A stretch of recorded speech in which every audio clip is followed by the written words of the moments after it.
ఇర్మియా గ్రంథము 33వ అధ్యాయము. మంచి రోజులను గూర్చిన మరొక వాగ్దానము. నేనింకను ప్రాసాదావరణమునందలి చెరయందే ఉండగా ప్రభు మరలా నాకు తన వాక్కునిట్లు వినిపించెను. భూమిని సృజించినవాడు, దానిని రూపొందించి స్థిరముగా నెలకొల్పినవాడు, ప్రభువను నామమున నొప్పువాడు ఇట్లనుచున్నాడు: నీవు నన్ను పిలుతువేని, నేను నీకు జవాబిత్తును.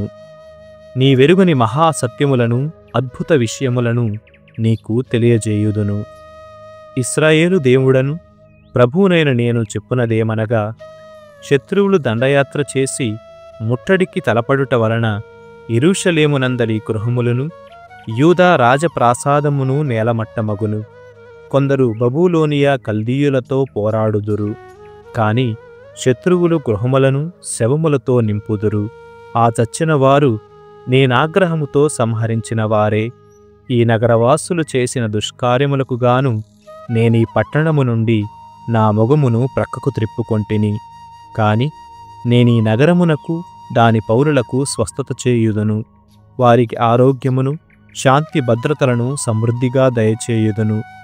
యూదా యెరూషలేములకు అభ్యుదము దయచేసి వారిని పూర్వస్థాయికి గొనివొత్తును. వారు నాకు ద్రోహముగా చేసిన పాపముల నుండి వారిని శుద్ధి చేయుదును.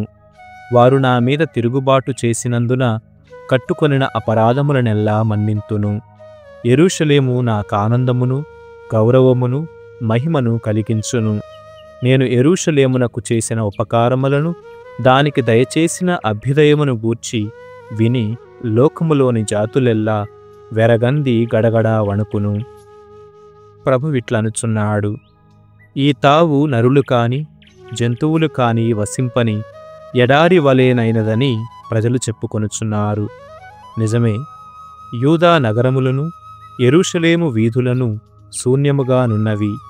నరులు గాని జంతువులు గాని అచట వసించుటలేదు. కాని ఈ తావులో మీరు మరలా ఆనందనాదములను విందురు. వివాహోత్సవములలో వధూవరులు చేయు సంతోషధ్వానములను ఆలింతురు. అప్పుడు కృతజ్ఞతాబలులు అర్పించుటకు దేవాలయమునకు వచ్చువారు ఈ క్రింది పాట పాడుటను మీరు విందురు. సర్వశక్తిమంతుడైన ప్రభువును కృతజ్ఞతతో స్తుతింపుడు. అతడు మంచివాడు, అతని ప్రేమ శాశ్వతమైనది. నేనీ దేశమునకు అభ్యుదయము నొసగి దానిని పూర్వపు ఔన్నత్యమునకు గొనివొత్తును. ఇది ప్రభువునైన నా వాక్కు. సర్వశక్తిమంతుడైన ప్రభువు ఇట్లు అనుచున్నాడు: నరులు గాని పశువులు గాని వసింపక ఎడారి వలెనున్న ఈ దేశమునను దీని నగరములలోను మరలా గడ్డి మైదానములు ఏర్పడును. కాపరులు వీనిలోనికి మందలను తోడ్కొని వత్తురు.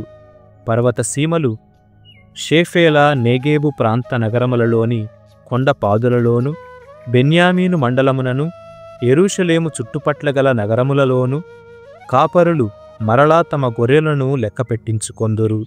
ఇది ప్రభువునైన నా వాక్కు. భవిష్యత్తులో రానున్న రాజు, యాజకులు.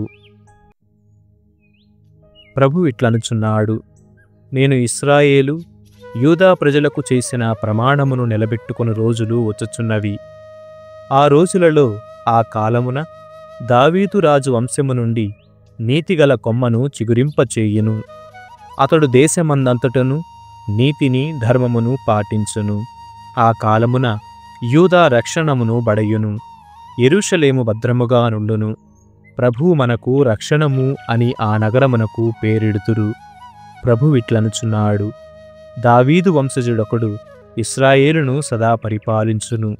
నాకు సేవలు చేయుటకును, దహనబలిని, ధాన్యబలిని, సమాధాన బలిని అర్పించుటకును లేవీ తెగ నుండి యాజకులు సదా లభింతురు. ప్రభువు నాకు తన వాక్కునిట్లు వినిపించెను. నేను రేయింబవళ్లతో నిబంధనము చేసుకొంటిని. అవి నిరంతరము తమ కాలమున తాము వచ్చుచుండును. ఆ నిబంధనము ఏనాటికిని భంగము కాదు. ఆ రీతినే నేను దావీదుతో అతని అనుయాయి ఒకడు సదా రాజ్యము చేయునని నిబంధనము చేసుకొంటిని. లేవీ వంశజులైన యాజకులతో వారు సదా నన్ను సేవింతురని నిబంధనము చేసుకొంటిని. ఆ నిబంధనములు ఏనాటికిని భంగము కావు. నేను నా సేవకుడైన దావీదు వంశజులను, నాకు ఊడిగము చేయు లేవీ తెగవారైన యాజకులను విస్తరింపచేయుదును. ఆకాశములోని చుక్కలను, కడలి ఒడ్డునందలి ఇసుక రేణువులను లెక్కింప సాధ్యము కానియట్లే వారిని కూడా లెక్కింప సాధ్యము కాదు. ప్రభువు నాకు తన వాక్కునిట్లు వినిపించెను. నేనెన్నుకొనిన 2 కుటుంబములను, ఇశ్రాయేలు, యూదా ప్రజలను నేను విసర్జించితినని ప్రజలు చెప్పుకొనుచున్నారు. ఈ సంగతిని నీవు గమనింపలేదా? కనుక ఆ ప్రజలు నా జనులను చిన్నచూపు చూచుచున్నారు. వారినొక జాతిగా గుర్తించుటలేదు. నేను రేయింబవళ్లతో నిబంధనము చేసుకొంటిని, భూమి ఆకాశములకు విధి నియమము చేసి తిని. నేను ఈ కార్యములను చేసినట్లే యాకోబు సంతతితోనూ నా సేవకుడైన దావీదుతోనూ నేను చేసిన నిబంధనమును నిలబెట్టుకొందును. అబ్రహాము, ఈసాకు, యాకోబు వంశజులను పాలించుటకు దావీదు అనుయాయిని ఒకనిని ఎన్నుకొందును. నేను నా ప్రజలకు చెరవిముక్తిని దయచేసి వారిపై కరుణ చూపెదను. 34వ అధ్యాయం. విభిన్న రచనలు. సిద్కియాకు పట్టనున్న దుర్గతి. బబులోనియా రాజగు నెబుకద్నెసరు, అతని సైన్యము, అతని ఏలుబడిలోనున్న రాజ్యములు, జాతులు యెరూషలేమును దాని చుట్టుపట్లనున్న నగరములను ముట్టడించుచున్న కాలమున ప్రభువు నాకు తన వాక్కుని వినిపించెను. ఇశ్రాయేలు దేవుడైన ప్రభువు నన్ను యూదా రాజగు సిద్కియా యొద్దకు వెళ్ళి అతనితో ఇట్లు చెప్పమనెను. ప్రభువు పలుకిది: నేనీ నగరమును బబులోనియా రాజునకు ఒప్పగింతును. అతడు దీనిని కాల్చివేయును. నీవును తప్పించుకోజాలవు. విరోధులు నిన్ను పట్టుకొని ఆ రాజునకు ఒప్పగింతురు. నీవతనిని ముఖాముఖి దర్శించి మాటలాడుదువు. నిన్ను బబులోనియాకు బందీనిగా కొనిపోవుదురు. సిద్కియా, నేను నిన్ను గూర్చి చెప్పు పలుకులాలింపుము. నీవు పోరున చనిపోవు, ప్రశాంతముగనే కన్నుమూయుదువు. ప్రజలు నీకు పూర్వము ఏలిన రాజులను పాతిపెట్టినప్పుడు సాంబ్రాణి పొగవేసిరి. వారు నీకును అట్లే చేయుదురు. నీవు చనిపోయినప్పుడు ప్రజలు అయ్యో ప్రభూ అనుచు శోకింతురు. ఇది ప్రభువునైన నా వాక్కు. నేనీ పలుకులెల్లా యెరూషలేమున సిద్కియా రాజునకు విన్నవించితిని. అప్పుడు బబులోనియా రాజు సైన్యము ఆ నగరమును ముట్టడించుచుండెను. ఆ దండు అదే సమయమున లాకీషు, అసేకా పట్టణములను కూడా ముట్టడించుచుండెను. యూదాలో మిగిలియున్న సురక్షిత పట్టణములు అవి 2. ప్రజలు బానిసలను వంచించుట. సిద్కియా రాజు యెరూషలేము ప్రజలను కలిసి బానిసలకు విముక్తినియ్య ఒప్పందము చేసుకొనిరి. ఎల్లరును హీబ్రూ జాతివారైన తమ ఆడు మగ బానిసలకు విముక్తినిచ్చుటకును, సజాతీయులను ఎవరిని బానిసలను చేయకుండుటకును నిర్ణయించుకొనిరి. ఆ నిర్ణయము చొప్పున ప్రజలు వారి నాయకులు తమ బానిసలు వెళ్ళిపోవుటకు అంగీకరించిరి. వారిచే మరల దాస్యము చేయించుకోరాదని నిశ్చయించుకొనిరి. కనుక వారిని వెళ్ళిపోనిచ్చిరి. కాని ఆ ప్రజలు కొంతకాలము తరువాత తమ మనసు మార్చుకొనిరి. తమ దాసదాసీజనమును నిర్బంధము చేసి మరలా బందీలను గావించిరి. అప్పుడు ప్రభువు నాకు తన వాక్కునిట్లు వినిపించెను. ఇశ్రాయేలు దేవుడైన ప్రభువు ప్రజలతో ఇట్లు చెప్పుచున్నాడు: నేను మీ పితరులను బానిసల కొంపయైన ఐగుప్తు నుండి తోడ్కొని వచ్చినప్పుడు వారితో నిబంధనము చేసుకొంటిని. నేను వారితో ఇట్లంటిని: 7 ఏండ్లు గడిచిన తరువాత మీరు సజాతీయులైన మీ హీబ్రూ బానిసలను వెళ్ళిపోనీయవలయును. 6 ఏండ్లు ఊడిగము చేసిన పిదప వారికి విముక్తి వసగవలెను. కాని మీ పితరులు నన్ను లక్ష్యము చేయలేదు, నా మాటలు వినలేదు. నేడు మీరు మీ మనస్సు మార్చుకొని నాకు ప్రీతి కలిగించు కార్యము చేసితిరి. మీరు మీ సోదరులకు స్వేచ్ఛను వసగుదమని ప్రకటించితిరి. నా పేర వెలయు మందిరమున నా ఎదుట మీరు ఒప్పందము చేసుకొంటిరి. కాని ఇంతలోనే మీరు మరలా మనసు మార్చుకొని నాకవమానము కలిగించితిరి. మీరు విడుదల దయచేసి స్వేచ్ఛగా వెళ్ళిపోనిచ్చిన దాసదాసీజనమును మరలా బంధించితిరి. వారిని నిర్బంధముగా బానిసలను చేసితిరి. కనుక ఇప్పుడు ప్రభుడనైన నేను చెప్పునదేమనగా, మీరు నా ఆజ్ఞ మీరితిరి, మీ సోదరులకు స్వేచ్ఛనీయరైతిరి. కావున నేను మీకు స్వేచ్ఛనిత్తును. పోరు, కరవు, అంటురోగముల వాతబడి మీరు స్వేచ్ఛగా చత్తురు. లోకములోని జాతులెల్లా మిమ్ము అసహ్యించుకొనును. యూదా, యెరూషలేము అధిపతులను, అంతఃపుర నపుంసక అధికారులను, యాజకులను, నాయకులను తాము 2 భాగములుగా విభజించిన కోడె మాంస ఖండముల మధ్యన నడిచి నాతో నిబంధనము చేసుకొనిరి. కాని వారు నా ఎదుట చేసుకొనిన నిబంధనమును మీరిరి, దాని నియమములను పాటింపరైరి. కావున 2 భాగములై ఆ భాగముల నడుమ జనుడు నడిచిన కోడెకు ఏ గతి పట్టెనో ఆ గతినే వారికిని పట్టింతును. నేను వారిని తమ్ము చంపచూచు శత్రువుల చేతికి అప్పగింతును. పక్షులు, వన్యమృగములు వారి శవములను తినివేయును. నేను యూదారాజు సిద్కియాను, అతడి అధికారులను కూడా తమ్ము చంపజూచు శత్రువుల చేతికి అప్పగింతును. ఇప్పుడు ముట్టడిని ఆపివేసి మీ యొద్ద నుండి వెళ్ళిపోయిన బబులోనియా రాజు సైన్యమునకు వారిని అప్పగింతును. నేను వారికాజ్ఞనీయగా వారు మరలా ఈ నగరము మీదికి వత్తురు. దీనిని ముట్టడించి వశము చేసుకొని కాల్చివేయుదురు. నేను యూదా నగరములను నరసంచారము లేని ఎడారులుగా మార్తును. ఇది ప్రభువునైన నా వాక్కు. యూదీతు గ్రంథం 3వ అధ్యాయము. ఆ నగరముల ప్రజలెల్లరూ హోలోపెర్నెసునొద్దకు దూతల నంపి అతనికి ఈ క్రింది సందేశమును వినిపింపుడని చెప్పిరి. మేమెల్లరమును మహాప్రభువైన నెబుకద్నెజరుకు దాసులము. మేము నీ ముందు సాగిలపడదము. మమ్ము నీ ఇష్టము వచ్చినట్లు చేయవచ్చును. మా ఇండ్లు, భూములు, గోధుమ చేలు, గొర్రెల మందలు, గొడ్ల మందలు, గొర్రెల దొడ్లు నీ ఆధీనమున ఉన్నవి. వారిని నీ ఇష్టము వచ్చినట్లు ఉపయోగించుకోవచ్చును. మా పట్టణములు, పౌరులు నీ చెప్పు చేతలలో ఉందురు. వారిని నీ చిత్తము చొప్పున వినియోగించుకొనుము. ఆ దూతలు హోలోపెర్నెసు వద్దకు వచ్చి తమ సందేశమును వినిపించిరి. అంతటా అతడు సైన్యముతో సముద్ర తీరమునకు వెళ్ళి ప్రతి సురక్షిత పట్టణములను సైన్యములను నిలిపెను. ప్రతి పట్టణము నుండి కొందరు వీరులను ఎన్నుకొని తన సైన్యమును చేర్చుకొనెను. ఈ నగరముల పౌరులను, చుట్టుపట్ల ఉన్న పట్టణముల ప్రజలను పూలదండలతో సితారా వాయించుచు నాట్యము చేయుచు ఎదురొచ్చి హోలోపెర్నెసుకు స్వాగతము చెప్పిరి. అయినను అతడు వారి దేవలములను పడగొట్టించెను, పూజావనములను నరికించెను. స్థానిక దైవములనెల్లా రూపుమాపవలననియు సకల జాతులను నెబుకద్నెజరునే దేవునిగా అంగీకరించి పూజింపచేయవలననియు అతడు ముందుగానే ఆజ్ఞలు పొందియుండెను. పిదప హోలోపెర్నెసు దోతాను సమీపమున ఉన్న ఎస్డ్రలోను చేరువకు వచ్చెను. ఈ దోతాను యూదయలోని పెద్ద పర్వత శ్రేణికి ఎదురుగా ఉన్నది. అతడు గెబా, స్కితోపోలిసు నగరముల మధ్య శిబిరము పన్నెను. తన సైన్యములకు వలసిన వస్తు సంభారములను చేకూర్చుకున్నటకు అచట 1 నెల కాలము విడిది చేసెను. 4వ అధ్యాయము. యూదయ జాగ్రత్త పడుట.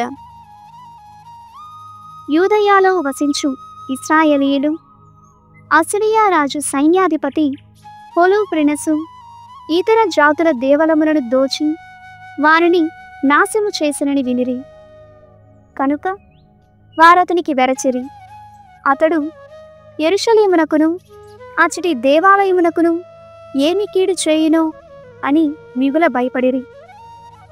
ఆ ప్రజలు కొద్ది కాలము క్రితమే ప్రవాసము నుండి యూదయాకు తిరిగి వచ్చిరి. శుద్ధిని కోల్పోయిన దేవలమును, అందలి పీఠమును, పాత్రములను తిరుగ శుద్ధి చేసియుండిరి. కనుక వారు సమరియా, కోనా, బెత్హోరోను, బెల్మయిను, యెరికో, కోబా, ఎసోరా, సాలెములోయ మొదలగు ప్రాంతములందల్లా శత్రువు రాకను గూర్చి హెచ్చరికలు చేయించెను. ఆ ప్రాంతముల ప్రజలు వెంటనే కొండల మీది ప్రదేశములను ఆక్రమించుకొని అచ్చటి నివాసములను సురక్షితము చేసిరి. యుద్ధము జరగనున్నది కనుక భోజన పదార్థములను సేకరించుకొనిరి. వారప్పుడే పొలములో నుండి పంటను ప్రోగు చేసుకుని ఉండిరి. ప్రధాన యాజకుడు యోయాకీము యెరూషలేమున వసించుచుండెను. అతడు బెతూలియా, బెతోమెస్తాయేము నగరములకు లేఖలు పంపెను. ఈ రెండు పట్టణములను దోతాను మైదానమునకెదురుగా ఎస్ట్రోలోను ప్రక్కనున్నవి. అతడు ఆ నగరవాసులను శీఘ్రమే కొండలలోని కనుమలను ఆక్రమించుకొనుడని చెప్పెను. ఆ కనుమల ద్వారా కాని యూదయా దేశములోనికి ప్రవేశము లేదు. అవి ఇరుకైనవి. ఒక్కొక్కసారి ఇద్దరిద్దరు మాత్రమే వారి గుండా ప్రయాణము చేయగలరు.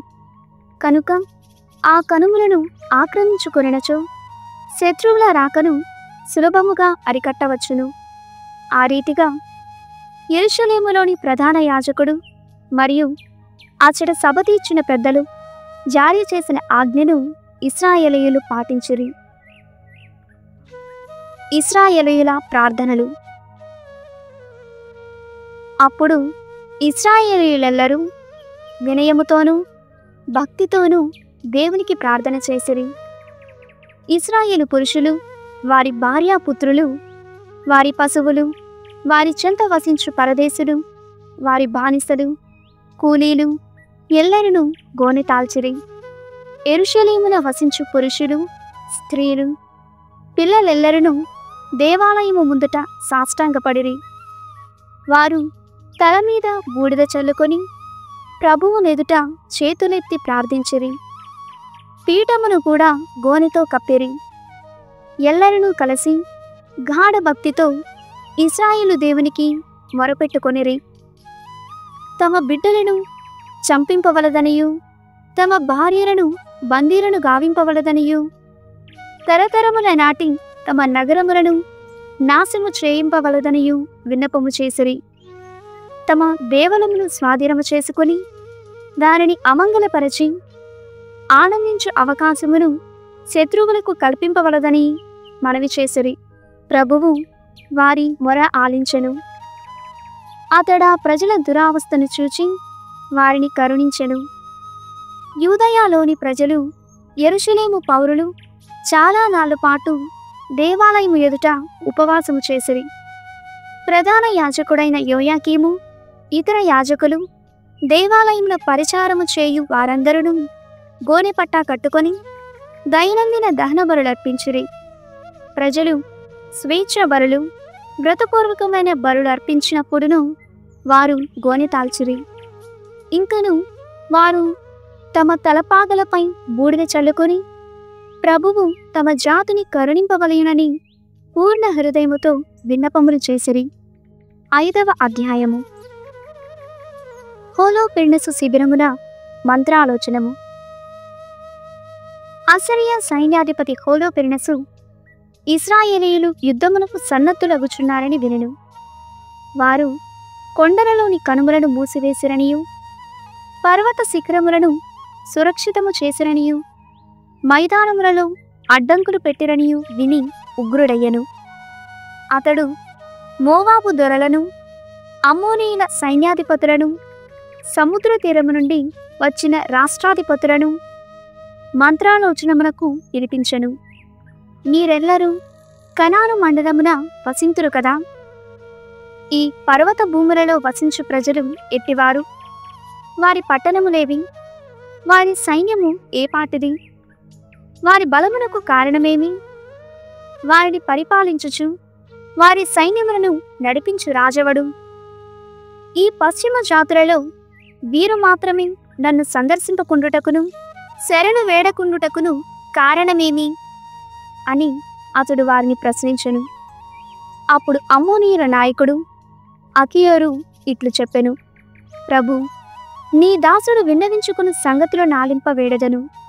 నీ శిబిరములకు చేరువలో వసించు ఈ పర్వతవాసులను గూర్చిన వివరములనెల్లా వినిపించదను.